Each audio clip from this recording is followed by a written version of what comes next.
Blogger Show 2-san biz başladık. Assalomu alaykum. Aleyküm assalam. Qo'lda o'ylayapman. Ne bo'ldi? Ay, qo'lda urib oldi. Nechta ko'rsatamizmi? Aytma. Boshqa. Shunday ko'rsatib boshlayapmiz, ko'rgan bo'lsangiz. Ko'rdim. Menga unadi birinchidan ko'rdim. Tabriklar. Necha yil bo'ldi teatrga kirib kelganingizga? Qiziqchilik bolalikdan 9-klassdan boshlangan, biroq odan oldinda o'sha aktyorskiga qiziquvchiligim bo'lgan. Ota-onam aytadi, men o'zim yodimda yo'q. 2018-yil o'sha akademik teatrga жұмысқа kirdim. Hozir 6 yil bo'ldi. 6 yildan beri shu yerda o'rgatuvchilik etamiz, aktyorlik kasbini. Al Alishara, hozirgi vaqtda sizda ko'p odam blogger deb biladi. Teatrda ishlatingizni negizi xalqimiz ko'pchilik bilmaydi. Bloggerga qalay kirib keldingiz? İşte және екі актер жігіт бар еді, Қуаныш һәм Әли деген. Солармен бір бәсеке болды. Instagramға кім жақсы видео салады деп, содан келіп шықтым негіз. Hozirgi vaqtda bарлығын бірге алып барабыз. Блогgerство, театр, һәм кино. Аллаға шүкір, қазір уақытта осы театрдан біз, осы театр себепші, үлкен дәргей. Бәрі сол театрдан башланды. Театрдан башланамыз. Алишара, hozirgi vaqtda daromad неден? Блогgerство, театр, кино. Біреудің ақшасын жаман қызғастырсың. Аллаға шүкір, тауып жатырмыз. Қимылдасаң, әрекет болсаң, Алла береді. Не дейді? Әрекетте маған байланысы жоқ тараулар дедім келіп жатыр. Енді асы кетсек қайттық, Аллаға шүкір, енді не себебімше? Көп адам сондай ситуация болады, сынып кетеді, болмаса өзінің бір кәсібінен тастап қояды, басшылыққа айланып кетеді. Сондай уақытлар болды ма сізде? Менде де болған ондай. Мәселен, осы театр тарауында жұмыс істейміз бе, сол рөлді келістіріп, бір ойнай алмаған уақыттарда қате сайлап қойдым ба деген түсінік болған. Бірақ енді жақындарымыз, ата-анамыз, өмір жолдастарымыз бізге қой, ондай қылмаң, азына сабыр етің. Енді әр кәсіпте минет жатады, қиыншылық болады дегеннен кейін өзімізді азымыз бізді жинап, себебі жауапкершілікті сезінген халда өмір сүреді бұл еркек деген. Мен де оны кеш болса да түсіндім. Театрға кірген уақытта айлығым 300 мың еді. Бала шағаммен квартирада тұратынмын. Яғни ол неше жылдары? 2018. 2018 жылдары. Бала шағаммен квартирада тұрамын. Енді әзірге дейін квартирадамыз. Сол уақытта квартплаттың ақшасы 500 мың еді. Алатын айлығым 300 мың. Келіншегім студент. Бірақ сіз театрға сатып қалғансыз? Біз театрға сатып қалдық. Себебі кәсіп жақсы көреміз ғой. Енді бергі ақша үшін келмедік қой. Енді кәсіп содан бір өніп өсек деп келдік. Бала шағам студент. 215 мың стипендия алады. Екеуміз сол айлығымызды стипендияны қосып квартплат төлейміз, бірақ білмейміз сол ақшаның берекеті бар еді. Ішіп-жеу қаяқтан болды сөз? Білмейміз сол ішіп-жеу әмме нәрсеміз бар еді. Сондай дәулер болды. Болды. Ал енді қазір Аллаға шүкір айлық көбейген сайын, бірақ жетпейді. Негізі сол 300 мыңның яман сол берекеті бар еді. Құны бар еді. Құны бар еді.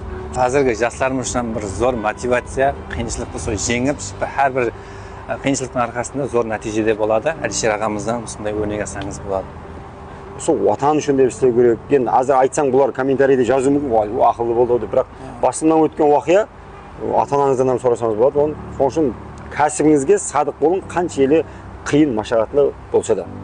Алишара, сізді әрдайым Instagram тармағын көріп барамын. Ташкентте бір белгілі актерларменен сүйембіде жүргеніңізді көрдім. Сол туралы айтып кетсеңіз. Енді кино тарауы жаман емес, Аллаға шүкір, өзбек киномен істесіп жатырмыз. Белорусияға киноға шақырды, сол жаққа барып қайттым. Кеше ақырғы мәрте түскен киномыз Чолық деген шопалар туралы. Науаи уәлаятында Қашқадарияда сол Ташкентте съемка процесі болды. Ноябрьде барып қайттым. Вақтада айтыр, сол еліміздің абырайын арын арылап, жырын жырлап, айтыр көзге көрініп келатырмыз. Қайсы актермен, ямаса актрисамен кино түсіңіз келеді? Шет елменен көбірек істескім келеді. Қазіргі күнде шет елде, мәселен, актерлардың көбісі қазір біз балалығымызда көрген актерлар жас үлкен болды. Солармен көбірек көрсім келеді. Бір кинода ойнамасам көрсім болды. Қол алысып, сорасып, актер екенімді оларға көрсетсем деймін. Себебі ұстаздарымыз айтады маған, сенің түр түсің дейді, шет елге керек дейді. Сен сояқларға кет дейді, бар дейді, сояқларға көрін дейді. Көре керек ояқтан. Көрсін дейді. Себебі сенгендей мақтанғаны емес, ұстаздардың айтқан сенгендей типаж оларға керек дейді. Себебі өзбек киноларым менің түр түсіме қарап, сенгендей типаж керек деп көбінше сояққа шақырады. Сіз экоблогерсіз. Оны мысалы үшін халқымыз тан алды. Одан алдын бар шығар, бірақ халқымыз сіз арқылы сол экоблогер hakkında білді. Үстіңге дейін негативлер болды ма? Болды негатив. Подписчик жинау үшін, мақтану үшін деп, хайп үшін деп жазып келе ме, бірақ енді ақырғы, мәселен мен октябрьде бастаған болсам, декабрьден бастап шығар негатив жазылмай кетқанына. Таслап кету болды ма?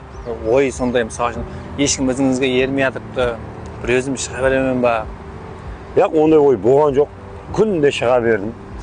Bir күн келіп халық негізіне әлбетте ереді һәм халық не дейді, тасланды тастау мәдениетін үйренеді деген үлкен сенім маған күш берді.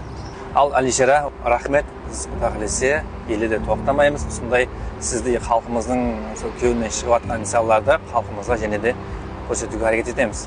Рахмет. Аллан жақсы бастама. Көрдім, бірінші санын көрдім. Давамлы болсын. Сондай адамдарға бір пайдасы тиетін видеолар ала бер. Жастарға айтарым, сіздерде халық үшін жұмыс істесеңіз, адамдарға пайдасы тиетін затлар істесеңіз, сондай жігіттер өздері сіздерді тауып алады. Халыққа пайдам тию керек.